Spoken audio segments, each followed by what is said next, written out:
Hai dimanapun kalian berada. Assalamualaikum warahmatullahi wabarakatuh. Bertemu lagi dengan saya Bu Prima dalam channel YouTube saya Media Novika. Kali ini kita akan belajar fisika ya anak-anak. Media ini dibuat untuk mempermudah kalian dalam pembelajaran daring maupun mendukung pembelajaran kalian di sekolah. Sebelum melanjutkan materi, pastikan kalian sudah subscribe. Untuk mendukung saya, semoga bisa menghasilkan media pembelajaran yang lebih baik lagi ke depannya. Oke, materi kita kali ini adalah materi kelas 8 semester ganjil. Bab 1, gerak benda dan makhluk hidup di lingkungan sekitar. Konsep gerak mencakup gerak lurus, konsep gaya, dan hukum Newton.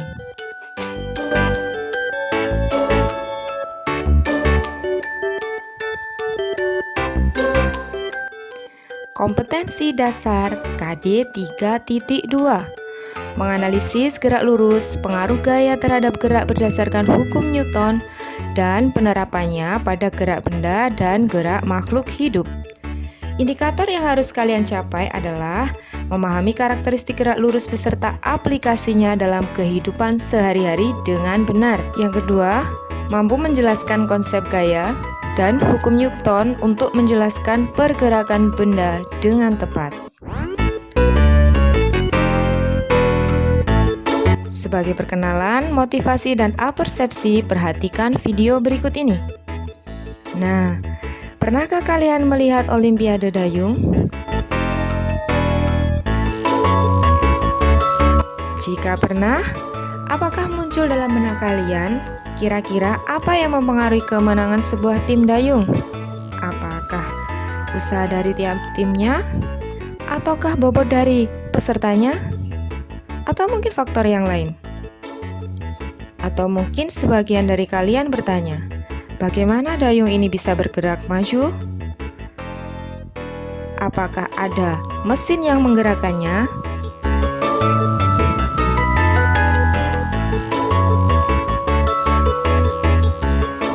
Juga dari sebagian kalian akan bertanya, bagaimana jika orang yang mendayung ini dikurangi? Nah, pertanyaan-pertanyaan itu akan muncul pada saat kita memperhatikan video ini. Untuk dapat menjawabnya, kita akan membahasnya pada pertemuan kali ini. Stay tune dan tetap memperhatikan dengan seksama. Apa itu gerak? Ya, gerak adalah perubahan kedudukan suatu benda dari posisi awal. Benda dikatakan bergerak ketika benda tersebut mengalami perpindahan atau menempuh suatu jarak tertentu. Orang yang menaiki kereta akan mengalami perpindahan atau pergerakan dari stasiun yang awal menuju stasiun berikutnya. Bisa dikatakan orang itu bergerak terhadap stasiun. Gerak bersifat relatif, artinya gerak suatu benda sangat dipengaruhi oleh titik acuannya. Seperti kita lihat pada gambar, orang yang sedang duduk bisa memperhatikan bahwa seakan-akan pohon di pinggir jalan itu bergerak. Nah, itulah yang disebut sebagai gerak semu. Yang sebenarnya pohon itu berhenti, namun titik acuannya adalah orang tersebut sedang bergerak. Maka seakan-akan pohon di pinggir jalan bergerak. Oleh karena itu, gerak bersifat relatif. Berdasarkan lintasannya, gerak dibagi menjadi 3, yaitu lintasan gerak lurus, gerak melingkar, dan gerak melengkung. Gerak lurus dinyatakan dengan laju kereta api pada lintasan lurus. Gerak melingkar dapat kita lihat pada wahana tongsetan, orang itu mengendarai lintasan yang melingkar.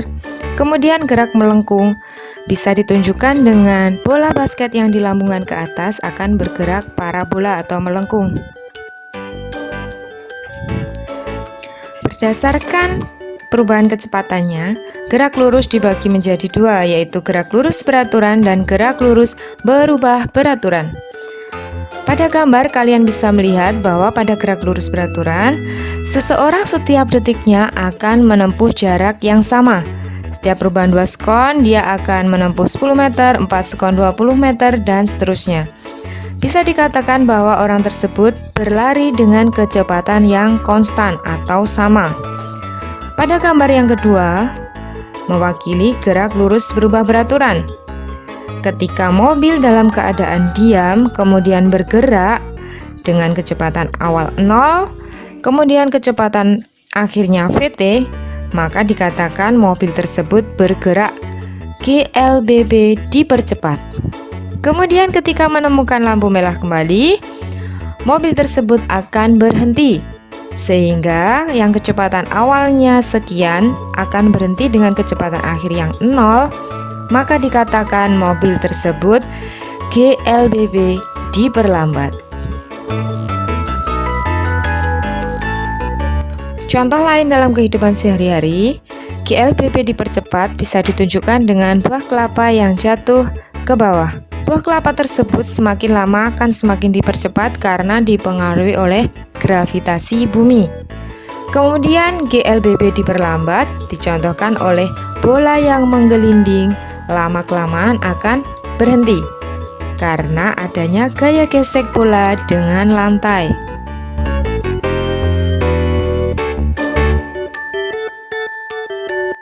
Jarak dan perpindahan. Jarak merupakan panjang lintasan yang ditempuh benda tanpa memperhatikan arahnya. Kemudian perpindahan didefinisikan sebagai panjang lintasan namun memperhatikan arah atau kedudukan awal dan akhir benda tersebut. Pada gambar, seorang anak dari rumah menuju ke sekolah dengan jarak yang dilalui yaitu garis kuning. Dia menempuh jarak yang berbelok-belok seperti gambar. Kemudian perpindahannya tinggal menarik garis lurus dari rumah ke sekolah yang ditunjukkan oleh garis merah.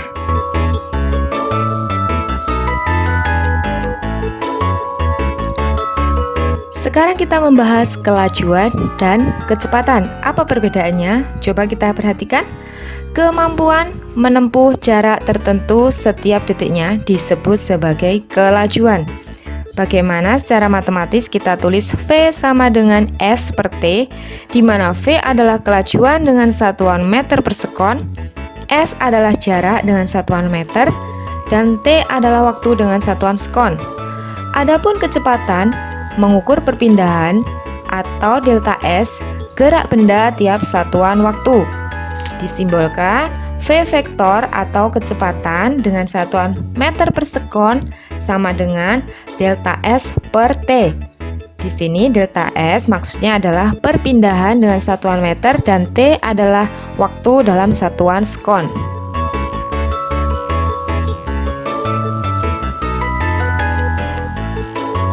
Kemudian persamaan pada GLBB. Nah, GLBB kalian ingat bahwa kecepatannya berubah. Ada GLBB dipercepat dan GLBB diperlambat. Dirumuskan A sama dengan delta V per delta T, atau sama dengan Vt merupakan kecepatan akhir dikurangi V0 merupakan kecepatan awal dibagi perubahan waktu.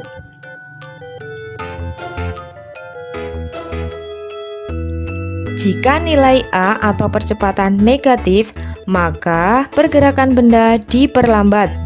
Namun jika A bernilai positif, maka pergerakan benda dipercepat. Berikut ini adalah grafik kecepatan terhadap waktu. Di sini merupakan perbandingan antara GLB, GLBB dipercepat, dan GLBB diperlambat.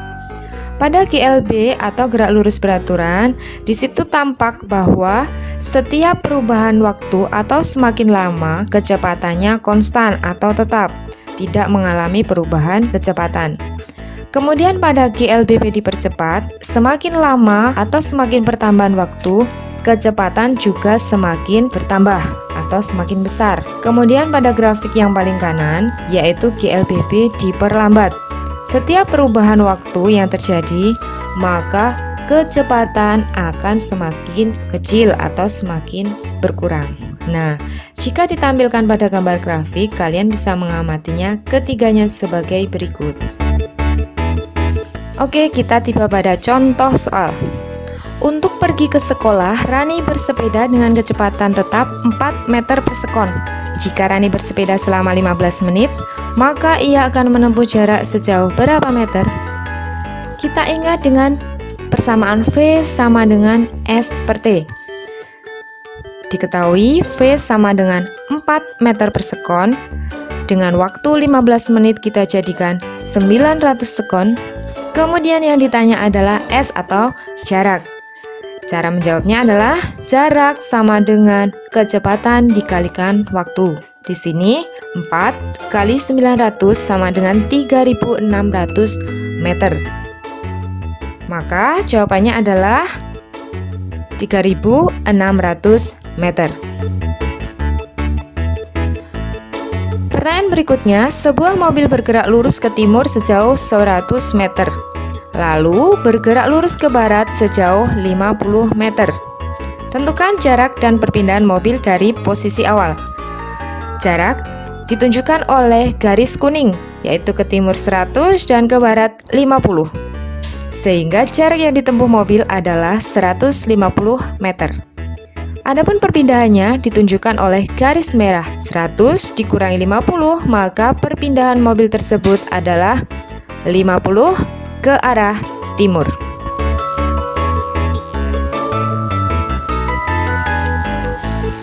Sekarang kita akan mempelajari tentang gaya. Gaya merupakan besaran fisika yang berupa tarikan ataupun dorongan. Di sana tampak bahwa seseorang sedang mendorong meja dan menarik troli.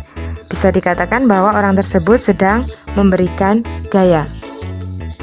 Gaya dibedakan menjadi dua macam, yaitu gaya sentuh, jika si pemberi gaya harus menyentuh benda yang dikenai gaya, atau gaya yang tak sentuh, yaitu jika si pemberi gaya tidak harus menyentuh benda yang dikenai gaya.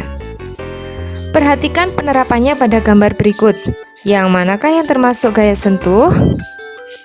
Ya, gaya pegas merupakan gaya sentuh karena orang harus menyentuh ketapel untuk menggerakkannya. Gaya gesek merupakan gaya sentuh karena lemari bergesekan dengan lantai. Kemudian gaya otot juga gaya sentuh karena orang harus menyentuh benda yang didorongnya. Kemudian gaya yang tak sentuh ditunjukkan oleh gaya listrik, di mana penggaris dapat menarik sobekan-sobekan kertas kecil. Kemudian gaya gravitasi juga merupakan contoh gaya yang tak sentuh, karena benda-benda akan jatuh ke bawah karena gravitasi bumi. Gravitasi tersebut bisa menarik benda-benda di atasnya tanpa menyentuhnya. Kemudian yang terakhir adalah gaya magnet. Paku-paku akan tertarik oleh magnet tanpa magnet tersebut menyentuh paku. Nah, berikut adalah kelanjutannya. Adapun pengaruh gaya terhadap benda yang dikenainya ada 4, ditunjukkan oleh tabel berikut. Yang pertama, benda diam jika dikenai gaya akan bergerak. Contohnya, anak yang mendorong gerobak, anak yang menendang bola, dan orang yang mendorong meja. Yang kedua, benda yang bergerak menjadi diam. Yang pertama, anak mengerem sepeda, anak menghentikan bola yang sedang menggelinding, atau seorang atlet menangkap bola baseball. Yang ketiga, benda dikenai gaya akan berubah bentuk. Dicontohkan oleh gambar membakar kertas, melipat kertas, dan membuat keramik. Yang keempat, benda jika dikenai gaya akan berubah arah. Bola yang arahnya ke barat jika ditendang ke timur, dia akan bergerak ke timur.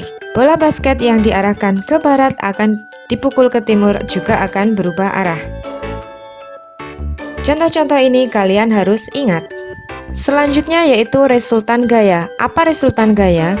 Resultan gaya adalah gabungan dari dua gaya atau lebih. Jika gaya itu searah, maka resultan gaya dijumlah. Dicontohkan oleh gambar di atas, F1 dan F2 searah, sehingga resultan gayanya F1 ditambah F2. Kemudian jika arahnya berlawanan, F1 berlawanan arah dengan F2, Maka resultan gayanya sigma F sama dengan F1 dikurangi F2. Untuk berlatih, kalian bisa memperhatikan gambar berikut ini. Jika terdapat gaya ke kiri sebesar 25 Newton, ke kanan 50 Newton, ditambah lagi ke kiri 20 Newton. Berapakah resultan gayanya? Ya, yang arah ke kiri kalian harus menjumlahkan, yaitu 25 ditambah 20, yaitu 45 Newton ke arah kiri. Kemudian ke arah kanan ada 50 Newton, sehingga resultan gayanya adalah 50 Newton dikurangi 45 Newton sama dengan 5 Newton ke kanan.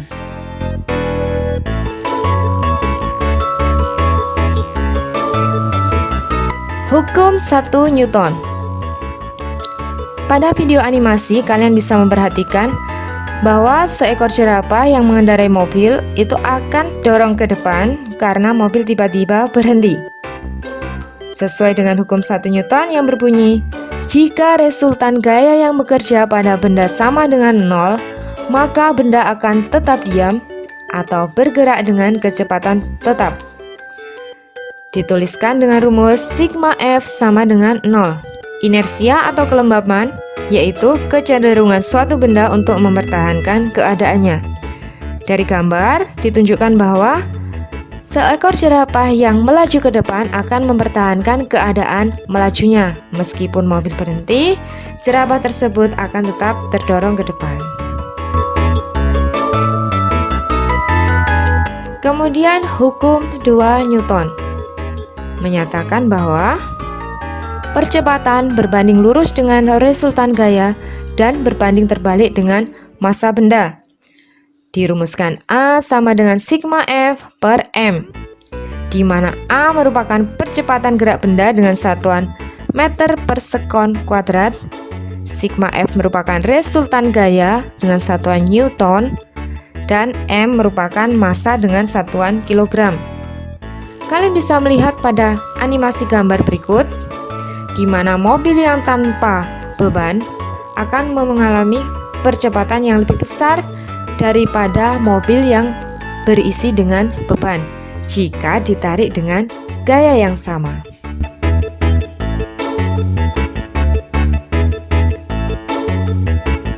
Hukum 3 Newton. Jika sebuah benda mengerjakan gaya aksi pada benda lain, maka benda lain tersebut akan mengerjakan gaya reaksi yang besarnya sama tetapi arahnya berlawanan. Dituliskan dengan persamaan F aksi sama dengan min F reaksi. Min menunjukkan bahwa arahnya berlawanan. Contoh gambarnya adalah pelepasan roket. Roket bisa lepas landas secara ke atas karena roket menekan dengan energi yang begitu besar ke arah bawah. Selanjutnya, ayo kita mengidentifikasi dari ketiga gambar berikut, manakah yang termasuk hukum 1 Newton, manakah yang termasuk hukum 2 Newton, dan manakah yang termasuk hukum 3 Newton.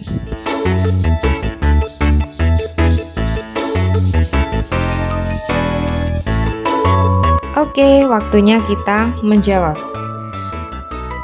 Setelah kita mempelajari materi gerak dan gaya, kalian bisa menyimpulkan bahwa pergerakan perahu dayung adalah memiliki lintasan lurus dan termasuk GLBB karena kecepatannya tidak tetap atau berubah-ubah. Kemudian ketika tadi ada yang bertanya, apa sih yang mempengaruhi kemenangan sebuah tim perahu dayung? Ya, sesuai dengan hukum 2 Newton bahwa percepatan sebanding dengan gaya dan berbanding terbalik dengan massa benda. Sehingga kemenangan sebuah tim dayung sangat dipengaruhi oleh gaya yang diberikan oleh setiap pendayungnya dan berbanding terbalik dengan bobot atau berat badan para atlet pendayungnya. Kemudian pertanyaan berikutnya tadi adalah bagaimana cara menggerakkan perahu dayung? Orang harus mendayung ke belakang memberikan gaya aksi agar perahu terdorong ke depan, yaitu gaya reaksi sesuai dengan hukum Newton 3. Selamat belajar ya, dan silahkan mengerjakan soal-soal serta evaluasi.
Silakan mengerjakan soal-soalnya dengan teliti, cermat, dan sungguh-sungguh ya anak-anak, agar ilmu yang kalian dapat bermanfaat. Sampai di sini pertemuan kali ini. Terima kasih untuk yang sudah memperhatikannya. Jangan lupa berikan subscribe, komentar positif yang membangun, serta tombol like jika menyukai video saya ini. Terima kasih. Assalamualaikum warahmatullahi wabarakatuh.